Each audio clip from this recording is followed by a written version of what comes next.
Hey everybody, I'm Caitlin, and this is my very first keto food vlog. I wanted to start these videos a little bit earlier, closer to when I started, but I just didn't get around to it. Plus, I ordered a new laptop, which has a much better camera, and I'm still waiting on it a month later. That's alright. It's coming, supposedly by Christmas. But, anyway, I have started the keto way of eating. I don't want to call it a diet because I feel like this is going to be my life from now on, and I'm okay with that. But I started keto about 2 months ago with my fiance. We both started pretty much together. So far, 2 months in, I've lost 22 pounds, and my fiance has lost 27. And it's really nice that we're doing it together because it's a lot easier, cooking wise, and it's just we can hold each other accountable. Like, I can't go snack on, a Reese's and without him saying something. So it helps keep us accountable for each other. And that's a big part of, dieting and losing weight is, accountability. How are you going to make sure you stick to it? So anyone who's wondering what keto is, it's basically, it's very, very, very low carb. It's under 20, and the standard American diet tends to have around 200 carbs per day. Most people who eat, pastas, fast food, all that stuff, tend to eat about 200 carbs-ish per day. And the keto diet limits it to about 20. 20 is the limit. I usually actually stay under. It's not, once you get into like what kinds of foods you eat, it's not that hard to stay under 20. But it's a little bit different from low carb because low carb can be considered anything under 100, and most low carb people do about 50 carbs, but keto is more of like an extreme, stricter version. Another part of keto is also the portions of your fat intake versus your protein intake.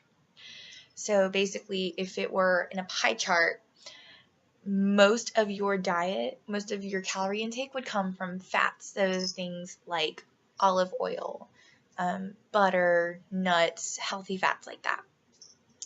And then about 20 to 25% of your diet comes from protein. So, meats.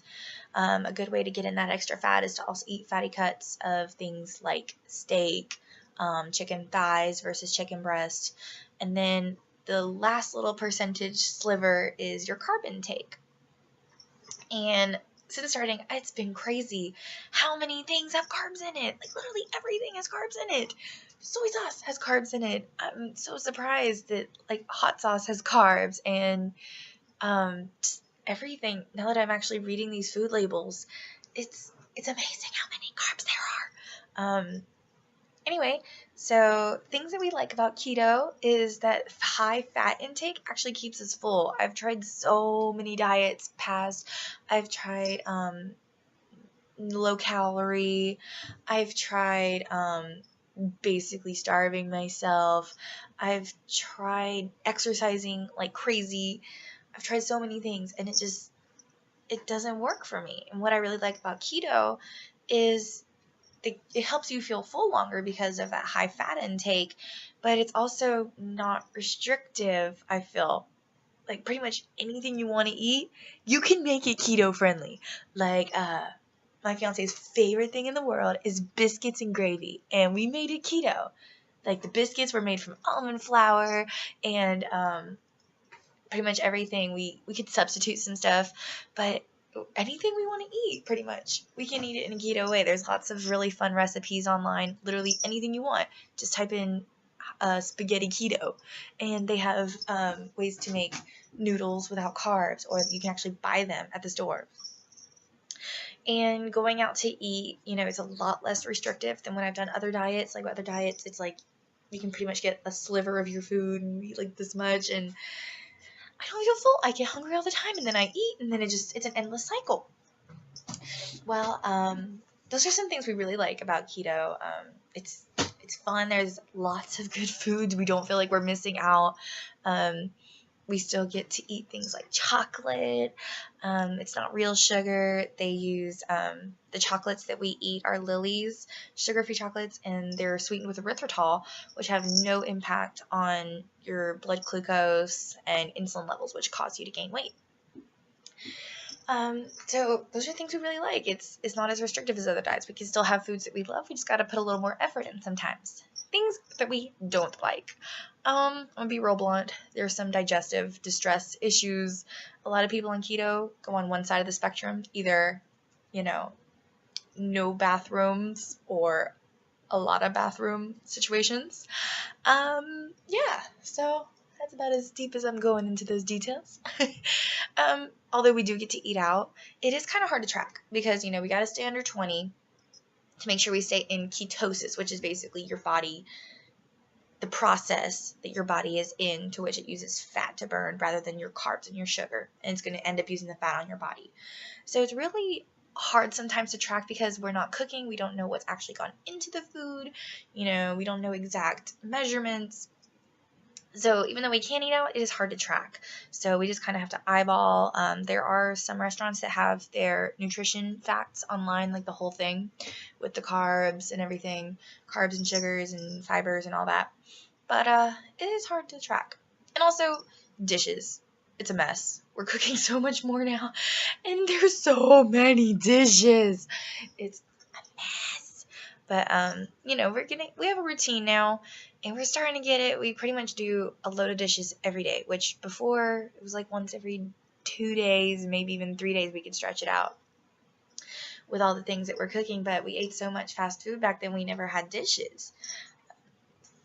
Anyway, so why keto is my next point. Why are we doing this? What's up with our lives and what's going on? So I'm just going to speak on from my perspective.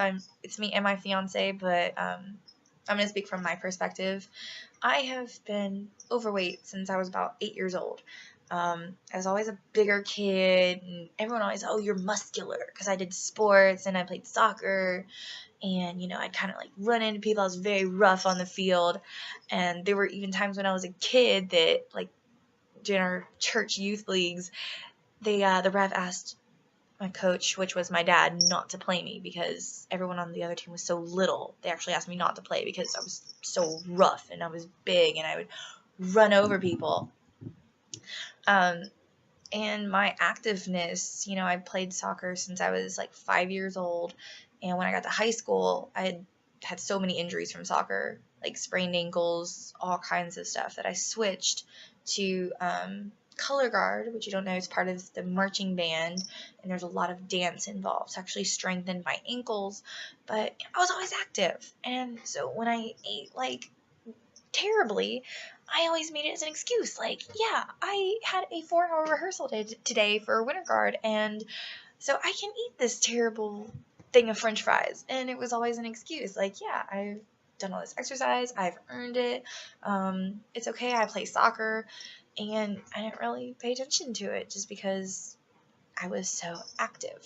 But, I mean, now, looking into the research now, no amount of exercise can counteract a terrible diet, which is kind of the misconception that I had throughout my whole life. And hey, I was a kid, I was a teenager, it happens. Also, I mentioned my fiance. I am getting married in 3 months. 2 months, actually, a little less than 2 months. A little over 2 months. We're getting married in February, and I really want to look good in my pictures, and for my honey, I want to be able to have fun at my wedding, and those pictures will last a lifetime, and I want to look really good in my dress. And it started to get a little tight there because I ordered it almost a year ago because I thought it would take forever, and I thought it would take forever to find one that I like, and turns out the first one I tried on was the one.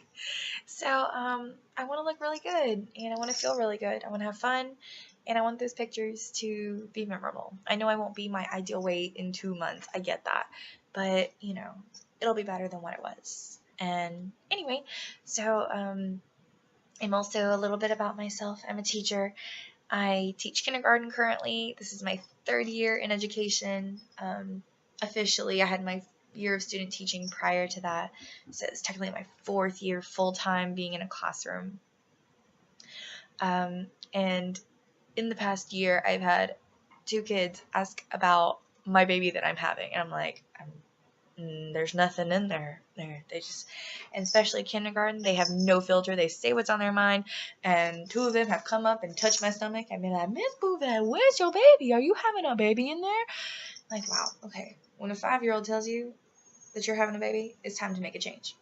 So that's just a little bit about my starting point. I'm happy with how it's going. I feel great.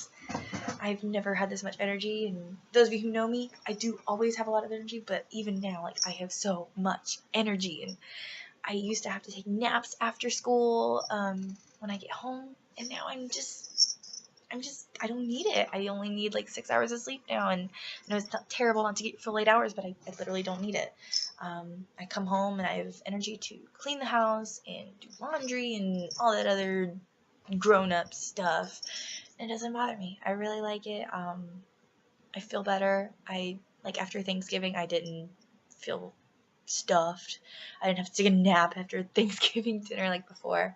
But anyway, I'm gonna keep doing these videos, and if you watch them, cool. If you don't watch them, cool too. So I'll see you next time. Bye.